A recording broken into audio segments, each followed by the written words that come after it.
السلام عليكم طلاب، شلونكم؟ شلون صحتكم؟ أني أخوكم حميد، طالب سادس حالي حالكم، بس جاي إنه أساعدكم بفد شي وصلت إلى أني بالسادس هسه من ناحية أفضل مدرسين طالب يقدر يجمع يومية خلال هاي الفترة. أنا راح أنقلك هسه نقلة، بس أتمنى أن تسمع الكلام مالتي للأخير. أنا راح أنقلك نقلة استثنائية، يعني جوز أنت كانت نيتك إنه تحمل مادتين، جوز كانت نيتك إنه تعيد السنة، جوز إلك نية أنت مثلا طالب تقول ها هي بعد أنا خرب واسي شطلع ما دخل أطلع وها هي. لا، أني سويت هذا الفيديو على مود أرجعك لحلمك، ما أخليك لا تحمل ولا تعيد سنة ولا تفكر إنه هاي شي يجينا معدل هاي. لا، أني جبت إلك أفضل محاضرات تضمن إلك 100 من 95% خلال جد، خلال 14 يوم بس. إذا كنت أنت مأجل 7 مواد أو كنت مأجل مادة، كلكم أنا مسوي لكم هذا الجدول راح يفيدكم كلكم. شنو الفكرة من هذا الجدول؟ أني جيت اختاريت لك أفضل المدرسين اللي راح يساعدوك يوصلوك لل100، وكلهم اللي جايب لك إياهم مجربين بالدور الأول من هاي السنة وبالسنة اللي فاتت، الدور الثاني والدور الأول. اجايب لك أني مدرسين، جايب لك بالرياضيات حيدر عباس الكعبي. هذا حيدر عباس شنو؟ مسوي دورة اسمها دورة جروب رياضيات لل140، مو 100، لا يخليك تضمن 140 بالرياضيات. هذا شنو فكرته؟ المدرس مسوي الرياضيات كلها بمراجعة مركزة مدتها 15 محاضرة بس. راح تقول 15 وينكم مدرس يضبط مادة ب 15؟ لا، هذا المدرس يضمن لك ب 15 محاضرة فقط الرياضيات كلها. وشنو الحلو؟ مسوي لك نظام برنامج كامل، نظام ال 12 يوم. ب 12 يوم انت هذني 15 محاضرة مو بحدين، ويا ال 15 اكو امتحانات واكو عندك محاضرات اسئلة رأيية وربط، يعني مختصر مفيد. هاي الرياضيات اذا اتبعت على استاذ حيدر عباس انت راح تضمن 100 بكل سهولة. هنا رياضيات ركز، اكو راح اقول لك تضمن 100، واكو راح اقول لك تضمن من 95 لل100. لا، اذا اتبعت هذا المدرس بالحرف كل يوم هو شنو؟ الطب اليوم الاول حاط لك جدول اني اليوم الاول تلقى باليوم الاول ملف، الملف هذا كاتب لك انه النقطة الاولى تروح تشوف لي فلان محاضرة، حاط لك محاضراتها، تدوس على المحاضرة تشوفها تكملها، تجي وراها النقطة الثانية كاتب لك تحل لي ذني الأسئلة تكمل حلين، النقطة الثالثة تشوف لي هاي المحاضرة، النقطة الرابعة تحل هاي الأسئلة. هو مرتب لك كل شيء ضمان 100 بكل سهولة، ب 12 يوم بس تضمن 140 مو 100 على شرط ما تترك أي شيء. وهذا عن تجربة بالدور الأول عندي تقريبا 6 أصدقاء اللي أعرفهم أني، 6 أصدقاء جاوبوا عالية من 97 لل100. وهاي شنو؟ هذول اللي جابوا 97 اخطاء من يومهم، اما المدرس ما قصر ابد. يعني جايب 97 هذا 100 عنده اخطاء بسيطة سهلة بهاي الامور. وهسه اني اول ما راح اكمل راح اشرح لكم على اللابتوب اراويكم كل شيء بالتفاصيل. واسف انه الفيديو راح يكون طويل، بس هذا الفيديو راح يكون دليلك الكامل. انا ما راح اجي اتعاجز واشرح لك عن النص والله بس اشرح لك هنا واوفق واروح، لا، راح اجي اشرح لك على الورقة والقلم، وانه اشرح لك تفصيل ورقة وقلم، اكتب لك وافصل لك، وانه اطلع لك باللابتوب المحاضرات واراويك اياها ايش قد وشلون راح تقسمين انت. هذا الفيديو دليلك الكامل يضمن لك 100، ما راح تتعب ابد ولا تدوخ، ما راح يخليك تشغل دماغك ابد. وحتى إن كنت أنت آخر مرة بثورة ال20 دارس وفاتح الكتب، أو أنت أصلا ما شايف الكتب مال الأستاذ، إذا مشيت وياي بالحرف الله شاهد تضمن معدل من 95 لل99. تفهمني؟ فركز وياي وما راح تخسر. نجي على المادة اللي وراها، عندنا فيزياء محمد اللامي مسوين الفيزياء كلها شقد 19 محاضرة، مسويها شقد 19 محاضرة. راح تقول شلون فيزياء 19 محاضرة مسويها؟ اي، فيزياء فقط 19 محاضرة. 19 محاضرة ذني كافيات إنه يضمن إلك درجة من 95%. ركز، من 95%، ما تقل درجتك عن هذا الرقم. إذا ضبطت المحاضرات، الفصل الأول مسوي لك إياه 4 محاضرات، محاضرتين شرح، محاضرة حل أسئلة الفصل، ومحاضرة للمسائل. الفصل الثاني كذلك 4، الثالث كذلك 4، الرابع مسوي لك إياه 1، الخامس مسوي لك إياه 2، السادس السابع الثامن مسوي لك إياه على محاضرة محاضرة محاضرة. يعني مدرس حرفيا يعني فطحل بشكل راح يثبت لك إنه الفيزياء أسهل مادة بالكون، والمدرسين مصعبيها ومكثرين محاضرات. انت راح تصدم تقول شنو 19 وينك واحد يضمن 100 ب 19؟ اني اضمن لك 100 ب 19 محاضره ذني. تيجي تقرا لي 19 محاضره، ورا كل محاضره تقرا تلزم لك تقلب الوزاريات، اذا لقيت شيء بالوزاريات ما موجود بمحاضرتي تعال عاتبني. كل شيء يشرح لك. يعني شنو، تيجي تقرا المحاضره انت مال محمد اللامي، كملتها تفتح الوزاريات اللي تخص المحاضره بالبي دي اف عن طريق تليجرام او المنزل عندك، تفتحها تشوف انه هل المحاضرة شملت كل شيء بالوزاريات، راح تلقاها شاملة كل شيء. تيجي تراجع انت بالوزاريات وتعبر عن المحاضرة اللي وراها. يعني كل محاضرة انا اجي اقراها المحاضرة واكملها، ونوم اجي افتح وزاريات، اقلب الوزاريات، اجي اراجع اللي فهمته وحفظته بالوزاريات. ورا ما كملت اني حاط لك أسئلة من المدرس هو ناشرهن، أسئلة امتحان، 4 أسئلة الفصل الأول، أسئلة يومية أولى وثانية ونصف فاينل وفاينل. هذا النهاية أنت ختمت الفصل 100 بالفصل. أتحداك تقول لك سؤال، وركز الفيزياء ما بيها شيء اسمه إثرائي. لا تفكر لي تجيب لي سؤال إثرائي وتجيبه تحط تقول هذا السؤال والله مهم جاي وزاري. ركز لي بس وزاري وكتاب، وهو الوزاري عبارة عن الكتاب. الكتاب نفسه بس غير لك أرقام هاي، أو غير لك مطلب. وين صار؟ وين الإثرائي؟ وين الوزاري بالموضوع؟ هو نفسه. يعني أنت درست الكتاب وضبطته كلش كافي، بس عرفت شلون تحل وضبطت القوانين، هذا كلش كافي إنه تضمن 100، أو العفو تضمن الدرجة الكاملة كمسائل. أنا أقصد كمسائل، كشرحيات ضبط الشرحيات مال المراجع المركزة مالته وكلش كافي، أنت ضمنت 100. وإذا مثق روح قلب الوزاريات وراجع بيهن أنت. هاي ايش عندنا؟ خلصنا الفيزياء. فيزياء صارت عندك محاضرة زائد امتحان زائد تقلب وزاريات، بس خلصت. نجي هنا الصدمة. أنت هنا راح تنصدم، راح بالدفرة تنشل بيك ونبقيك بالمحاضرة، نبقيك بالفيديو. لا ابقى، وراح تشوف بالاخير راح اراويك شنو اللي ثبت. كيمياء مصطفى العلي، 6 محاضرات، الكتاب كله. راح تقول احا شنو هاي؟ هسه ال 15 رضينا بيها عبرناها لك، ال 19 عمي عبرناها، بس هاي ما الستة ما تعبر. لا انطيني مجال واني راح افصل لك شنو هاي الستة، ليش وشنو. باو علي، هاي ال6 محاضرات اول شي راح نعطيك قصة بسيطة عن احد اصدقائي اللي درسوا على هاي. صديق الي اسمه محمد فاروق، درس على هاي المراجعة. شو وقت درسها؟ هو راد يأجل لين دخل مدرسين وما استفاد شيء وضاعت عليه، وهو قرأ بس نص الفصل الأول وخرب واسع.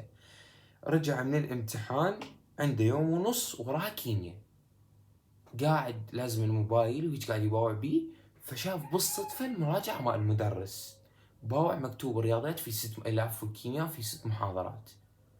باوع، طبعا اول محاضرة خذ الفضول، قال لك جزء تفيدني هاي للدور الثاني، ما متوقع انه راح يستفيد منها هسه. هذا الحكي هو شنو؟ الساعة بالخمسة العصر. يعني رجع من الامتحان وصارت بالخمسة العصر، عنده بعد يوم ثاني. يلا ورا الامتحان باوع المحاضرة، أخذ منها شوية، طبعا التعليقات، انصدم إنه المحاضرة هاي ما مبقي شي ما شارحها من من إثرائي، من وزاري، من مهم مال كتاب، ومن أبسط يعني تخيل تعريف الثرموديناميك جاي شرح لي بالتفاصيل، وجاي حفظك بالمحاضرة. الفصل الأول محاضرة، الثاني محاضرة، الثالث محاضرة، رابع خامس محاضرة، خامس سادس رابع خامس محاضرة، وسادس محاضرة، وسابع ثامن محاضرة. تم؟ هاي خلصت 6 محاضرات. انت ذني تضبطهن. ايش قد خلي اكمل لك. اجى صديقي شافهن عجب الشرح، صارت بالستة بدا يقرأ، من الستة المغرب لحد ال12 هو يقرأ، صارت ب12 نام 6 ساعات، وقاعد من 12 قاعد العفو من الستة الفجر لحد الامتحان، لحد الساعة ب4 الفجر. يعني اخذ استراحات، بس قاعد اقول لك انه ظل متواصل يقرأ، بس فترة استراحات اكل هاي الامور. كمل هين راجع هن ذني، ركز بش قد خلال بس كم ساعة عمي إلك يوم ونص، قاعد يوم ونص، هي مو يوم ونص إذا تبي تحسب أنت ما يطلع 18 ساعة قاعد على حدته، قاعد عمي يوم ونص. راح للامتحان، ايش قد الأسئلة جتي صعبة وجبيها، ناس تقول لي جبيها إنه من المحذوف، وناس تقول جبيها خارجي. ايش قد جاب؟ هسه بنستلم نتائج. جاب 92 وهو ما شايف الكيمياء غير بس ذني المحاضرات. هذا خير برهان انه انت تضمن 100 على هاي المراجعة. هاي مو مراجعة، هاي شرح مفصل. بس شنو شرح مفصل ما يضحك عليك مثل المدرسين يقعد يمطلك بالمادة ويقعد يمطلك بيها 20 و30 محاضرة. لا، شرح لك بما يرضي الله، شرح مفصل كافي انه يضمن لك 100. نعبر للوراها. ايش عندنا؟ عندنا الاحياء. احياء على مدرس اسمه اسعد الاسدي. هذا نقطة راس سطر. محاضرة اسعد الاسدي زائد وزاريات، اي وزاريات، خالد الحياري، سالم المنصور، اي مدرس. بس تقرا المحاضرة، المحاضرة راح تبقى ويا المحاضرة راح تحفظ وتفهم وتكمل، وتكملها المحاضرة. خلصت المحاضرة تفتح لي الوزاريات، تجي تقلب لي الوزاريات وتحفظهن، اللي تحت تجي تلقى نفسك حافظهن، بس تقلبهن وانتهت السالفة. 18 محاضرة بس. المحاضرة ما تتعدى، أطول محاضرة ما تتعدى 30 دقيقة. نيجي على وراها شنو؟ الإنجليش. الإنجليش عندنا هارون أحمد. هارون أحمد شارح مسوي دورة خاصة بالدور الثاني. إذا أنت تريد درجة 80 بالإنجليزي، فإيش عندك 28 محاضرة. الله شاهد هسه راح اراويك اياها، ماكو محاضرة تتعدى ماكو. يمكن الذني 28 محاضرة، يمكن 4 محاضرات أو 5 30 دقيقة، والباقيات كلهن 11 دقيقة، 15 دقيقة، 20 دقيقة، 22 دقيقة. كل المحاضرات صغار، لا يغرك العدد، كلش صغار، بس هو مسويها هيج على مود الطالب ليستثقلها وتكون محاضرة شي قليل. إذا أنت هذني شنو؟ ما عدا 28 محاضرة، ما عدا القطع الاستيعابية. القطع الاستيعابية ايش قد؟ 9 محاضرات، يصير المجموع ايش قد؟ يصير المجموع عندك 37 محاضرة. 37 محاضرة ذني إذا ضبطهن وما تجيب 100، يعني تجي تلقى شي خارج ذني المحاضرات، أنا شي تريد أنطيك. انسى إنه راح تطب وتلقى شي خارج ذني. هذني كفيلات إنه ضمنا مو 100، ضمنا 140 حتى الترك. وأنا جايب لك إنشاءات مال مدرس، انشاءات ذني يعني حرفيا سهولة اللي بيه ما تنوصف. وانت ايش عندك الانشاءات؟ عندك انشاءات مرشحة معروفات. اني قاعد اعطيك انه المرشح بس، انت ما راح تقعد تقرا لي المرشح بس، لا، وانما تركز عليهن.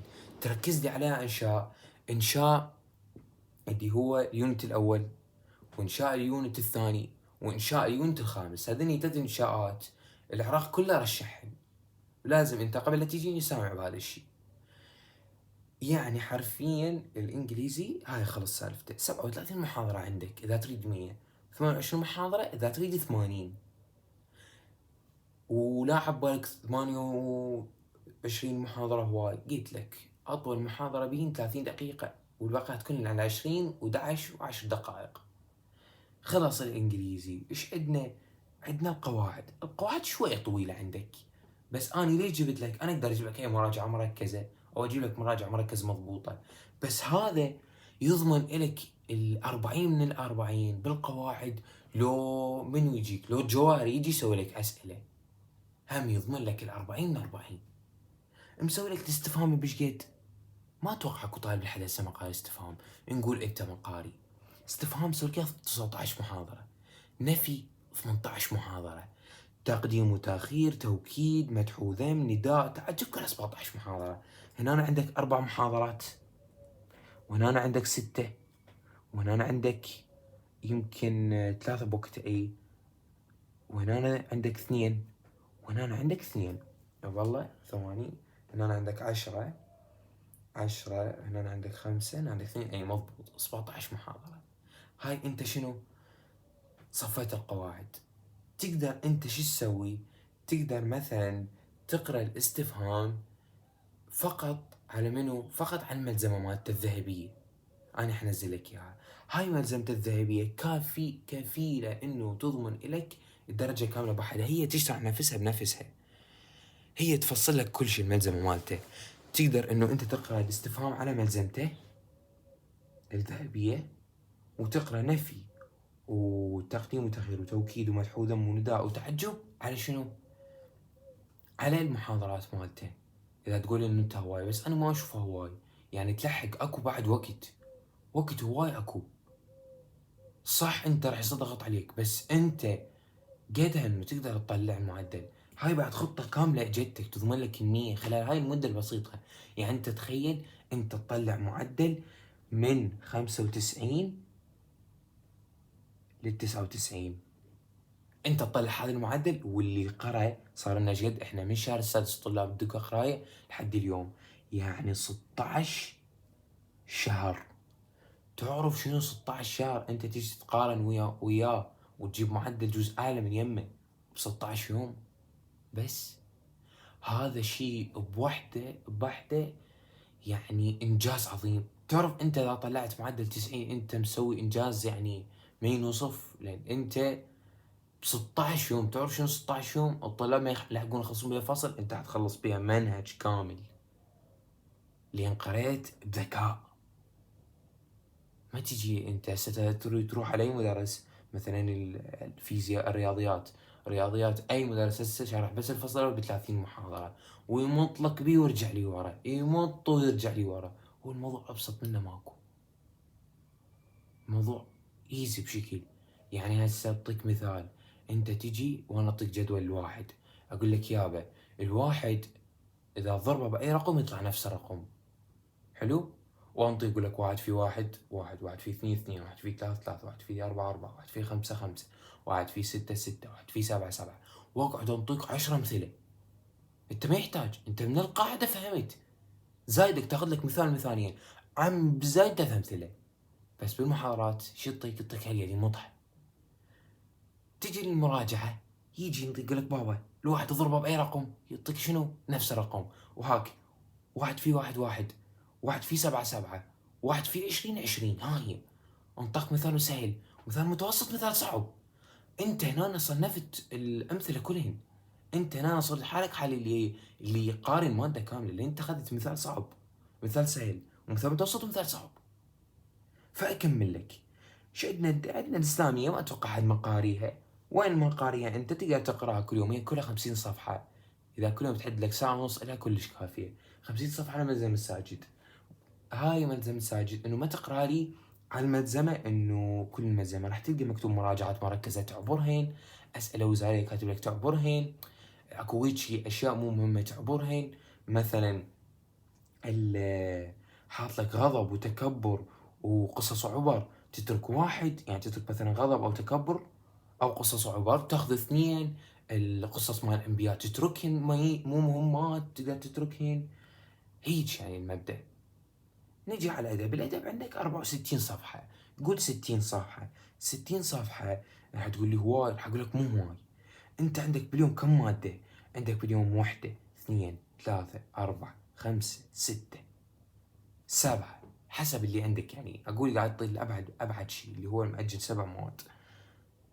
أنت تيجي إيش قد عندك؟ يعني 7 إذا قريت ورا كل مادة صفحة واحدة، أنت قارب اليوم 7 صفحات. او لا انت ما عاجبك هيج، تقدر تقراها شنو؟ تقراها انه انت تحدد لها وقت. يابا اقرا اليوم، اني كل يوم اقرا شقد اقرا كل يوم 5 صفحات. 5 في 10 ايام هاي 50 صفحة. 5 في 12 يوم هاي 60 صفحة. وما اتوقع حد اليوم مو بادي بالادب، لازم ماخذين من الادب. ناخذكم شيء بسيط، بس حتى وإن ما بادي أنت خلال 60 يوم كل يوم 5 صفحات، يعني ورقتين ونص، ورقتين ونص بس. يعني تقول أنا بطيء بالحفظ، أكو مدرس اسمه حسين عبيدة يحفظك إياه. ما عجبك حسين عبيدة؟ أكو عصام، اكتب عصام أدب يطلع لك همين هذا. لا تصعب على نفسك. هسه راح أجي بس أوقف الفيديو وأوجه على اللابتوب وأجي أشرح لك بالتفصيل على المحاضرات اللي هسه شرحت لك إياها. تمام؟